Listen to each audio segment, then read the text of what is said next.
नमस्कार, स्वागत है आप सबका आपके अपने चैनल चार भुजा ई मित्र पर। कई बार क्या होता है कि जो मुखिया होता है किसी जनाधार में, उसकी अगर डेथ हो जाती है तो उसका नाम आप किस प्रकार हटवा सकते हैं, तो वो आज के वीडियो में हम बात करेंगे। तो इसके लिए क्या दस्तावेज आपको ज़रूरत पड़ेगी, तो वो मैं आपको बताऊं। एक तो आपके पास जनाधार होना चाहिए, इसके अलावा जो मुखिया है उसका मृत्यु प्रमाण पत्र होना चाहिए।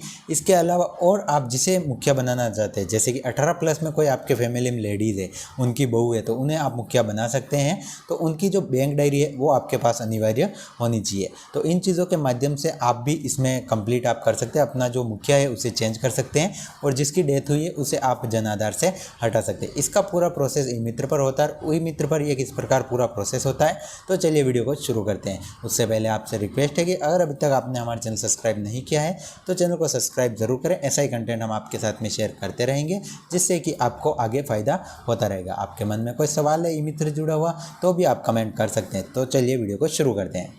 सबसे पहले आपको ई मित्र के डैशबोर्ड में जो सर्विस है उसमें आना है। उसमें जनाधार टाइप करके जनाधार का जो पोर्टल है उस पर रीडायरेक्ट हो जाना है।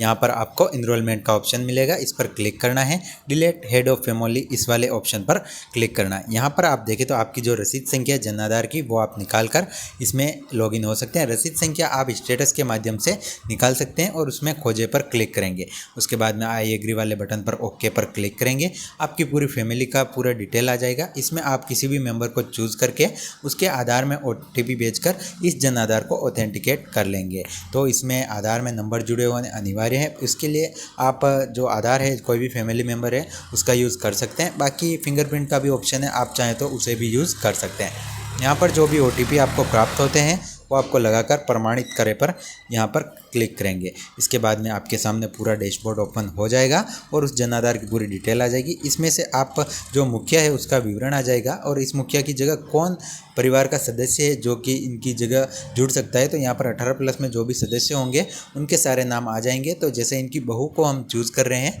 तो हम इनकी पुत्रवधू है इसको हम चूज़ करेंगे, ओके पर क्लिक करेंगे। जैसे इस पर क्लिक करेंगे, यहाँ पर आप देखें तो आगे के ऑप्शन में हमें नए ऑप्शन देखने को मिलेंगे, जिसमें आप देखें तो इनकी जो बैंक डायरी है वो इसमें अपडेट नहीं है। तो बैंक डायरी का जो विवरण है वो हमें अपडेट करना होगा। तो जिसको भी आप मुखिया बनाना चाहते हैं तो उसकी बैंक डायरी का जो भी बैंक है वो पहले आप चूज़ कर लेंगे कि उनका अकाउंट कौन से बैंक में है, वो यहाँ पर हम चूज़ कर लेंगे। जैसे हमने SBI चूज़ किया, उसके बाद में इनका जो IFSI कोड है वो हम यहाँ पर चूज़ कर लेंगे। जो भी बैंक का आएगा तो वो यहाँ पर हमें चूज़ कर लेना है। तो बैंक की डायरी आपके पास होनी अनिवार्य है। विदाउट बैंक की डायरी कोई भी आपके फैमिली में मुखिया नहीं बन सकता, ये चीज़ आपको ध्यान रखनी है। इसके बाद इनका जो कोड है बैंक का वो हम यहाँ से चूज़ कर लेंगे और बैंक की डायरी में देखकर जो भी इनका जो पूरा अकाउंट नंबर है वो भी हम इसमें फिलअप कर देंगे। तो जल्दी से हम इनका जो कोड है बैंक का वो जल्दी से हम यहाँ पर फिलअप कर देते हैं। तो ये सारी जानकारी आपको बैंक की डायरी और इनकी जो चेकबुक होती है उस पर आपको देखने को मिल जाएगी। तो वो आपको वहाँ से ऐड कर लेनी है। तो यहाँ पर सारे कोड्स आते हैं, थोड़ा सा यहाँ पर डिफ़िकल्ट होता है, टाइप करके आप करेंगे तो काफ़ी टाइम लगता है। स्क्रॉल वाले में थोड़ा फास्ट होता है।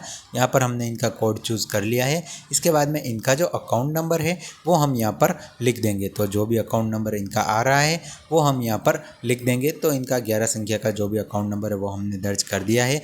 इसके बाद में परिवार के नए मुखिया से क्या संबंध है बाकी फैमिली मेंबर का, वो हमें यहाँ पर लिखना होता है। तो एक एक करके हम सभी का लिखेंगे। जैसे कि नए मुखिया से हर एक का जो संबंध है वो सही से लिख देंगे। कोई हस्बैंड वाइफ है, पुत्र है या फिर पुत्रवधू है, सारी चीज़ें यहाँ पर आपको सही से भर देनी। तो ये सारी डिटेल आपको जो नया मुखिया आप बना रहे हैं उसके हिसाब से आपको फिलअप करनी है कि उसकी क्या रिलेशन इनके साथ रहने वाला सदस्य के साथ।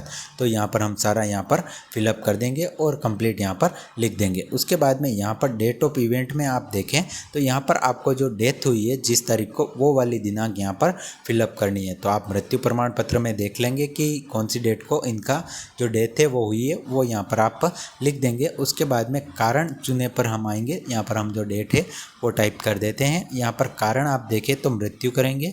उसके बाद में चूज़ फाइल में जो मृत्यु प्रमाण पत्र है उसकी PDF हमने पहले ही बनाई हुई है, तो वो PDF यहाँ पर हम चूज़ करेंगे स्कैन करके और इसमें अपलोड करेंगे। तो जल्दी से हम जो PDF है उसे स्कैन कर लेते हैं। ये पूरा प्रोसेस मैं आपको लाइव करके बता रहा हूँ। तो यहाँ पर जो PDF है वो स्कैन हो रही है। जब आपकी PDF पूरी स्कैन हो जाए तो इसमें आपको अपलोड कर लेना है। तो यहाँ पर हमारी स्कैन हो चुकी है। चूज़ फाइल में जाएंगे। और उसके बाद में हमारा जो PDF है वो हम चूज़ करेंगे मृत्यु प्रमाण पत्र और सेव करे पर क्लिक करेंगे, ओके पर क्लिक करेंगे। उसके बाद में आप देखें तो ये संबंधित जो भी अधिकारी है लेवल 1 के लिए चला जाएगा प्रोसेस में और 10 से 15 दिन में आपका जो नया जन आधार है नए मुखिया के साथ आपको मिल जाएगा।